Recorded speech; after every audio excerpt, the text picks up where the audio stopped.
क्या है?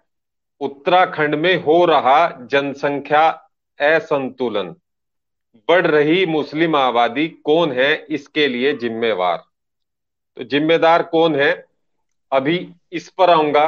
क्या क्या आंकड़े हैं, क्या क्या तथ्य हैं, किस तरीके से और कैसे बढ़ रही है और कहां कहां बढ़ रही है, ये बताएंगे। उत्तराखंड में मुस्लिम आबादी असम के बाद सबसे ज्यादा बढ़ रही है। ये चौंकाने वाला आंकड़ा है कि असम के बाद यहां उत्तराखंड में सबसे ज्यादा बढ़ रही है। ये देश के जनसंख्या के आंकड़े कह रहे हैं, ये हम नहीं कह रहे हैं, देश की जनसंख्या के आंकड़े कह रहे हैं। नई जनसंख्या आंकड़े आने तक उत्तराखंड की मुस्लिम आबादी करीब 18% हो जाएगी। दिलचस्प बात यह है कि यूपी से लगते और मैदानी जिलों की आबादी 35% हो जाने की संभावना है। यानी कि 35% आबादी उन जिलों की हो जाएगी जो जिले जो है उत्तर प्रदेश से लगे हुए हैं। जानकारी के मुताबिक मुस्लिम आबादी की बढ़त अब पिथौरागढ़, चंपावत, पौड़ी जिलों में दिखाई देने लगी है। गौर से सुनिएगा, आने वाले समय में उत्तराखंड में जनसंख्या असंतुलन एक बड़ा मुद्दा बन रहा है। यही वजह है कि उत्तराखंड में हिमाचल की तरह सख्त भू कानून बनाए जाने की मांग जोर पकड़ रही है। हिमाचल में राज्य बनने के वक्त मुस्लिम आबादी 2% थी और आज भी, देखिए ध्यान से सुनिए, 2% ही है, उसके आसपास है, उससे ज्यादा नहीं बढ़ी है। अब आप सुनिए और समझिए, गौर कीजिए इस बात को लेकर। हमारे यहां 1.5 से 18% तक होने जा रही है और वहां 2% थी और अभी भी 2% के आसपास ही है हिमाचल में। इसलिए भू कानून की बात हो रही। हिमाचल में बाहरी व्यक्तियों के जमीन लेकर बसने में कुछ पाबंदियां हैं, जबकि उत्तराखंड में बाहरी व्यक्ति को करीब 3,000 वर्ग फुट जमीन लेकर बसने में कोई पाबंदी नहीं है। उत्तराखंड के विषय में बड़ा दिलचस्प आंकड़ा ये सामने आ रहा है कि यहां मुस्लिम आबादी वन, रेलवे, नजूल भूमि में अवैध कब्जे किए हुए हैं। देखिए कहां कहां कब्जे हैं, वन भूमि, रेलवे की जमीनें और नजूल की जो भूमि है उनमें अवैध कब्जे हैं। किन क्षेत्रों में हो रहा है जनसंख्या असंतुलन, ये भी सुन लीजिए। उत्तराखंड के 4 मैदानी जिलों में सबसे ज्यादा मुस्लिम आबादी बढ़ रही है। उधम सिंह नगर, हरिद्वार जिले में मुस्लिम आबादी सबसे ज्यादा तेजी से बढ़ी है। पछवा दून, देहरादून, नैनीताल जिले के हल्द्वानी, रामनगर, कालाडूंगी पर्यटन नगरी नैनीताल में जनसंख्या असंतुलन होने जा रहा है। हल्द्वानी की रेलवे की जमीनों को लेकर सुप्रीम कोर्ट तक पहुंचा मामला इसी का एक उदाहरण है। नदियों में खनन की बड़ी वजह इसके लिए उन्होंने मानी है। उत्तराखंड में हिमालय शिवालिक से आई नदियां अपने साथ रोड़ी, पत्थर, रेता, बजरी लेकर आती हैं। राज्य में 14 बड़ी नदियां हैं और उनकी सहायक नदियों की संख्या करीब 2 दर्जन है। इन नदियों से चुगान या खनन के लिए बड़ी संख्या में बाहरी राज्यों से मुस्लिम मजदूर यहां आकर बस गए, या कहें कि राजनीतिक संरक्षण में बसाए गए हैं। ज्यादातर ये मुस्लिम या तो पश्चिमी यूपी से हैं या फिर बिहार, बंगाल, बांग्लादेशी रोहिंग्या हैं। इनका कभी भी बारीकी से सत्यापन नहीं हुआ है। बहुत ध्यान से सुनिएगा बात। इस बारे में ये भी जानकारी आई है कि इनके आधार कार्ड या पहचान पत्र जहां से बनते हैं वहां से सत्यापित करने वाले मुस्लिम हैं। देखिए कौन बना रहा है, वही बना रहे हैं। ऐसे सबूत सामने आए हैं। असम से बड़े पैमाने से लोग देहरादून के विकासनगर, कालसी के नदियों किनारे, यमुना, टोंस, रिस्पना, सोंग नदी के किनारे उत्तराखंड की वन भूमि में आकर अवैध रूप से बसते जा रहे हैं। इन्हीं के बीच अवैध मजारें बनती जा रही हैं। देहरादून जिले में हिमाचल और यूपी से लगे बॉर्डर एरिया में सबसे ज्यादा तेजी से मुस्लिम आबादी बढ़ी है। यहाँ सेलाकुई औद्योगिक क्षेत्र में काम करने बाहरी प्रदेशों से बड़ी संख्या में मुस्लिम आए हैं और इनके नाम वोटर लिस्ट में चढ़ाने का खेल राजनीतिक दलों ने खेला है। उधम सिंह नगर जिले में कोसी, कैलाश, शारदा नदियों के खनन क्षेत्र में की वन भूमि में हजारों मुस्लिम मजदूर आकर अवैध कब्जे कर चुके हैं। अब सुनते रहिए, रहना शांति प्रसाद वर्मा जी, पूरा इसमें खोल के बताया जा रहा है कि क्या है। इसी तरह नैनीताल जिले में गोला नदी, रामनगर, कोसी, दाबका, नाधौर नदियों के किनारे बड़ी संख्या में मुस्लिम आबादी ने फॉरेस्ट की जमीनों पर अवैध कब्जे कर लिए हैं। ये आबादी नदियों में खनन करते वक्त, साप्ताहिक बाजार के दिन या फिर राजनीतिक दलों की जनसभाओं में दिखाई देती है। ये जनसभाओं में भी शामिल होते हैं लोग। हरिद्वार जिले में गंगा और उसकी सहायक नदियों के किनारे सबसे ज्यादा मुस्लिम आबादी ने जंगल की जमीन पर कब्जे किए हुए हैं। गंगा के चंडी घाट पर दिव्य आश्रम के बराबर में बनी झोपड़ बस्ती में कौन लोग अवैध कब्जे किए हुए हैं। हर की पैड़ी तक मुख मार्ग से लगे खाली क्षेत्र में इनकी झोपड़ियां हैं। जानकारी मिली है कि हरिद्वार जैसे तीर्थ स्थल जिले के हालात जनसंख्या असंतुलन दृष्टि से सबसे ज्यादा खराब है। यही वजह है कि यहाँ राजनीतिक सामाजिक परिदृश्य से बदल चुका है।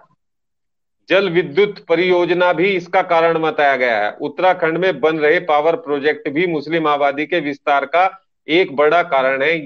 यहाँ ज्यादातर काम करने वाले मजदूर मुस्लिम है और धीरे धीरे परिवार के साथ आकर बस गए हैं। टिहरी डैम के पास मुस्लिम समुदाय द्वारा मस्जिद बनाए जाने का मामला सुर्खियों में आया था। पावर प्रोजेक्ट के मजदूर धीरे धीरे अपने सहयोगियों को कारपेंटर, प्लम्बर, राजमिस्त्री, फल सब्जी, बार्बर आदि के कारोबार के लिए बुला लेते हैं और यहाँ सरकारी जमीनों पर अवैध रूप से काबिज होते जा रहे हैं। सुनने की बात है। नारियल, फल सब्जी और छोटे कारोबारी भी इसका मुख्य कारण है। उत्तराखंड के शहरों में योजनाबद्ध तरीके से नारियल का तख्त लगाकर उसके पीछे झोपड़ी बनाकर सरकारी जमीन पर काबिज हो रहे हैं। फल सब्जी के ठेले लगाने वाले नगर के फुटपाथ रेखा पर काबिज हो चुके हैं। देखने में आया है कि इनका सामान रात में भी वहीं बंधा रहता है और काबिज व्यक्ति आसपास कहीं सोया हुआ रहता है।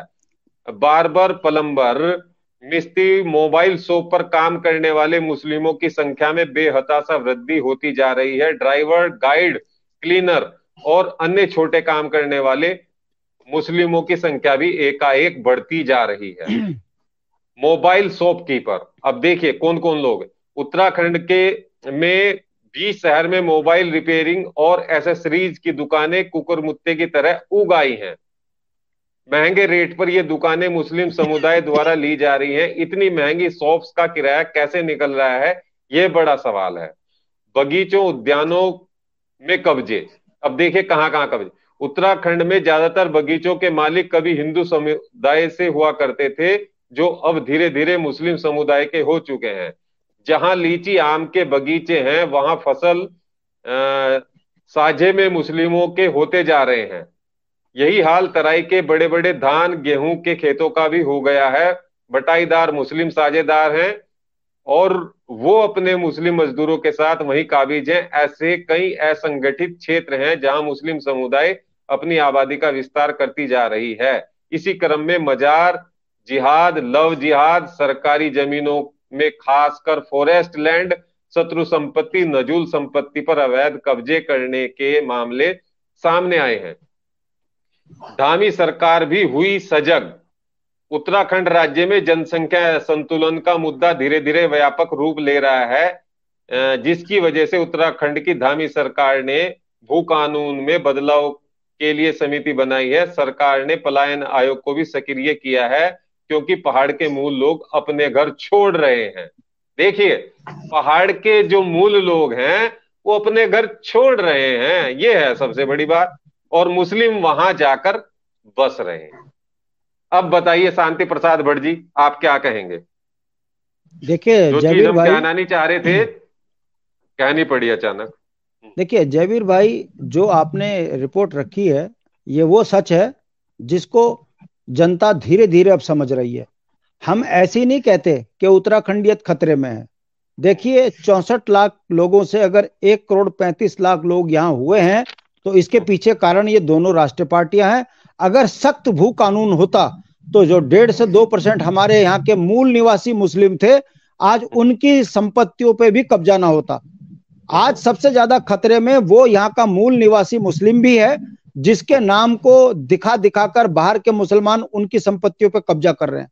मैं पूछना चाहता हूं, देखिए मेरी विधानसभा यमकेश्वर है, वहां पर अगर आप देखेंगे जो भैरवगढ़ी मंदिर है, 23 सालों में उस मंदिर के सौंदर्यीकरण के लिए सरकार ने कुछ किया? Tie tie fees. द्वारीखाल के अंदर सिंगताली पुल वहां के विकास के लिए बहुत जरूरी है। भारतीय जनता पार्टी नहीं चाहती कि सिंगताली पुल बने, द्वारीखाल के लोग विकास से जुड़े, इसलिए चुनाव में मुद्दा बनता है, बाद में टाई टाई फीस। ये भाजपा का असली चेहरा है। अब आ जाइए भूमियासारी, किमसार में भूमियासारी और वहां से लगे हुए सैकड़ों गांव ऐसे हैं जो भूस्खलन के कारण पलायन के लिए मजबूर हैं। सरकार ये कहकर मना कर देती है कि हमारे पास आपको जमीन देने के लिए जगह नहीं है, इसलिए आप मौत के मुहाने में रहें, अपने हाल में रहें। मगर जब हम कहते हैं कि हमारा ब्रिटिश काल से जो गौचर कुनाव में है, इस पर तुम गुजरों को मत बसाइए, तो सरकार जबरन बसा रही है। ये वो कर रही है सरकार जो भारतीय जनता पार्टी है, जिसकी विधायक भाजपा की है, जिसकी सरकार भाजपा की है, उसके बावजूद हमारे संसाधनों में बाहर वालों को जबरन बसाया जा रहा है। ये उत्तराखंड की उत्तराखंडियत को खत्म करने के समान नहीं है। अब आप देख लीजिए कि अगर आप धार्मिक स्थलों में गंगा के किनारे शराब बेच रहे हो, तो क्या ये देवभूमि की संस्कृति पर हमला नहीं है? हम बार बार कह रहे हैं कि यदि ये सरकार चाहती तो उत्तराखंड को विकास से जोड़ने के लिए सख्त भू कानून लागू करती। आज यमकेश्वर विधानसभा के अंदर दुगड्डा में जमीन सारी बिक चुकी है। द्वारीखाल में गैंडखाल से लेकर पूरा द्वारीखाल सड़क के किनारे बिक चुका है। ऐसे ही यमकेश्वर ब्लॉक का हाल है, हर जगह जमीन बिक चुकी है। मैं पूछना चाहता हूं आपके माध्यम से, पटना वाले अगर गांव के लोग सड़क मांगते हैं तो आप वन कानून बोल देते हो, किमसार वाले सड़क मांगते हैं तो आप वन कानून। मगर जब हम कहते हैं कि इस वन भूमि के बीच में कुनाव गांव भी है, मगर यहां पर आप कैसे गुजरों को बसाने की बात कर रहे हो, जबकि ये गुजर जो है गौरी रेंज में जाके बस चुके हैं। हमारा जो कुनाव चौड़ का जो एरिया है, ये हमारे गांव का अपने आधिकारिक क्षेत्र है, मगर हमारे गांव वालों के अधिकारों को डाका डल रहा है।